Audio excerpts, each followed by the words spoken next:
دوستو السلام علیکم، آداب۔ عرش صحبائی کی غزل کے ساتھ میں حاضر خدمت ہوں۔ اس کی تشریح اور توضیح یوں کریں گے۔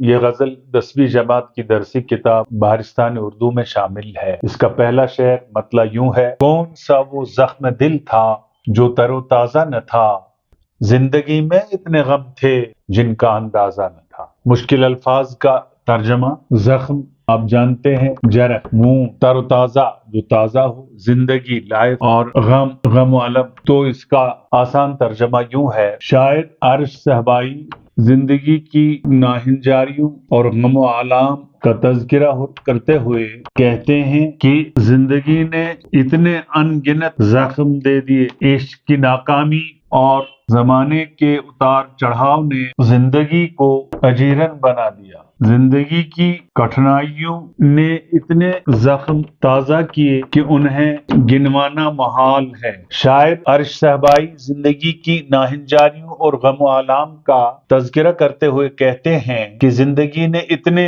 ان گنت زخم دے دیے، عشق کی ناکامی اور زمانے کے اتار چڑھاؤ نے زندگی کو اجیرن بنا دیا، زندگی کی کٹھنائیوں نے جو زخم دیے انہیں گنوانا محال ہے، جو جرح دے دیے انہیں گنوانا محال ہے۔ غزل کا دوسرا شعر یوں ہے: ہم نکل سکتے بھی تو کیوں کر حصار ذات سے، ہم نکل سکتے بھی تو کیوں کر حصار ذات سے، صرف دیواریں ہی دیواریں تھی دروازہ نہ تھا۔ مشکل الفاظ کا ترجمہ: حصار شہر کی قلعہ بند دیوار جو شہر کے ارد گرد ہوتی ہے، دروازہ تو آپ جانتے ہیں ڈور، ذات شخصیت، ذات محبوب کچھ بھی کہہ سکتے ہیں۔ ہم نکل سکتے بھی تو کیوں کر حصار ذات سے۔ شاعر عرش صحبائی اپنی ذات کا تعین کرتے ہوئے کہتے ہیں کہ میں اپنی کھوج کے دوران اپنے ہی وجود میں قید ہوا،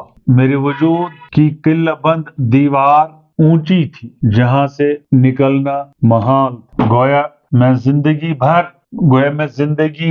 اپنے ہی وجود میں حصار بند رہا۔ شاعر عرش صحبائی اپنی ذات کا تعین کرتے ہوئے کہتے ہیں کہ میں اپنی کھوج کے دوران اپنے ہی وجود میں قید ہوا، میرے وجود کی قلعہ بند دیوار اونچی تھی جہاں سے نکلنا محال تھا، گویا میں زندگی بھر اپنے ہی وجود میں حصار بند رہا۔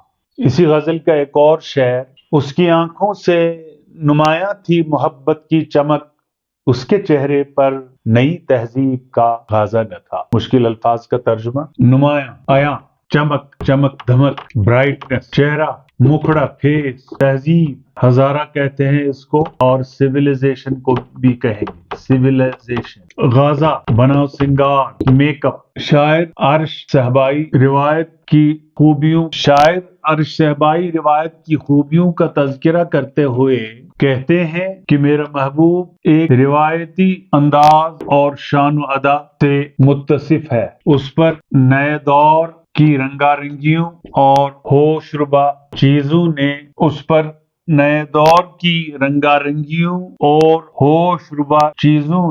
منفی اثرات نہیں ڈالے ہیں۔ اس کی آنکھوں میں محبت کا سمندر ہے مگر جدیدیت اور جدت کا غازہ اس کے چہرے پر نہیں۔ شاعر عرش صحبائی روایت کی خوبیوں کا تذکرہ کرتے ہوئے کہتے ہیں کہ میرا محبوب ایک روایتی انداز اور شان و ادا سے متصف ہے، اس پر نئے دور کی رنگا رنگیوں اور ہوش ربا چیزوں نے منفی اثرات نہیں ڈالے، اس کی آنکھوں میں محبت کا سمندر ہے مگر جدیدیت اور جدت کا غازہ اس کے چہرے پر نہیں ہے۔ اس غزل کا آخری شعر جسے ہم مقطع کہتے ہیں یوں ہے: عرش ان کی جھیل سی آنکھوں کا اس میں کیا قصور، ڈوبنے والوں کو گہرائی کا اندازہ نہ تھا۔ جی ایک واٹر باڈی، پانی کا ذخیرہ، لے قصور کمی، خطا، گہرائی کو ہم اردو میں عمق کہہ سکتے ہیں، عمق، ڈیپتھ، اندازہ، تخمینہ۔ شاعر عرش صحبائی اس شعر میں اپنے محبوب کی آنکھوں کی جاذبیت، کشش اور عمق، گہرائی، عمق کا تذکرہ کرتے ہوئے کہتے ہیں کہ میرے محبوب کی آنکھوں میں جھیل کی سی گہرائی ہے، میں جب ان میں غوطزن ہوا تو پلٹ کر آنے کا موقع ہی فراہم نہ ہوا۔ اس میں میرے محبوب کا قصور نہیں بلکہ میری ناسمجھی کہ مجھے گہرائی کا اندازہ نہ تھا۔ شاعر عرش صہبائی اس شعر میں اپنے محبوب کی آنکھوں کی جاذبیت، کشش اور عمق کا تذکرہ کرتے ہوئے کہتے ہیں کہ میرے محبوب کی آنکھوں میں جھیل کی سی گہرائی ہے۔ میں جب ان میں غوطزن ہوا تو پلٹ کر آنے کا موقع ہی فراہم نہ ہوا۔ اس میں میرے محبوب کا قصور نہیں بلکہ میری ناسمجھی کہ مجھے گہرائی کا اندازہ ہی نہیں تھا۔ اسی کے ساتھ عرش صہبائی کی یہ غزل ختم ہو گئی۔ اس کی تشریح و توضیح ہم نے کی۔ کل ہم ایک اور غزل کے ساتھ، عرش صہبائی ہی کی غزل کے ساتھ آپ کے پاس حاضر خدمت ہوں گے۔ تب تک کے لیے شکریہ۔